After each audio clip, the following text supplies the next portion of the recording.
السلام علیکم to class, I hope you will be fine. چلیے آج ہم اپنا نیکسٹ لیسن سٹارٹ کرتے ہیں، اردو ہماری قومی زبان، ٹھیک ہے۔ سب سے پہلے ہم ریڈنگ سٹارٹ کرتے ہیں۔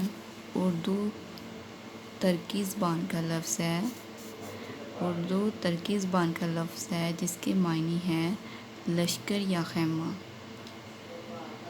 1047 میں سلطان محمود غزنوی رحمۃ اللہ علیہ نے پنجاب پر قبضہ کر لیا اور اپنی فوج کو لاہور میں رکھا۔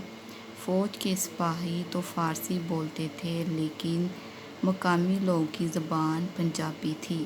جب فوجیوں اور مقامی لوگوں کا ایک دوسرے سے واسطہ پڑا، واسطہ مین تعلق پڑا، تو ایک ایسی زبان کی ضرورت پیش آئی جس کو دونوں فریق آسانی سے سمجھ سکتے ہوں۔ فریق مین جماعت۔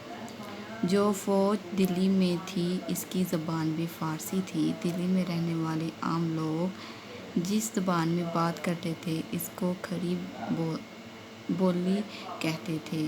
فوجیوں اور عام لوگوں کے ملاپ مین ملانا سے پیدا ہونے والی زبان کو اردو کا نام دیا گیا۔ ٹھیک ہے، ریڈنگ آپ نے یہاں سے لے کر اتنی یاد کرنی ہے۔ نیکسٹ اس کے ساتھ ہم کرتے ہیں ایکسرسائز۔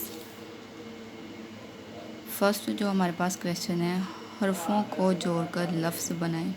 لام شین کاف رے لشکر، فے الف رے سین یہ فارسی، ضاد رے واو رے تے ضرورت، ہے فے الف زوئیں تے حفاظت، فے رے یہ کا فریق۔ ٹھیک ہے، مندرجہ ذیل الفاظ کو اپنے جملوں میں استعمال کریں۔ ٹھیک ہے، الفاظ جملے۔ قومی زبان، ہماری قومی زبان اردو ہے۔ سیکنڈ ہے مقامی لوگ، مقامی لوگ پنجابی بولتے تھے۔ تھرڈ والا ہے ترقی، پاکستان ایک روز ضرور ترقی کرے گا انشاءاللہ۔ اتحاد، اتحاد میں بڑی برکت ہے۔ سرمایہ، کاروبار کے لیے سرمایہ ضروری ہے۔ بچے آپ نے ریڈنگ، الفاظ، جملے اور یہ حرفوں کو جوڑ کر لفظ بنایا، آپ نے اس کو اچھے طریقے سے یاد کرنا ہے اور لکھنا ہے۔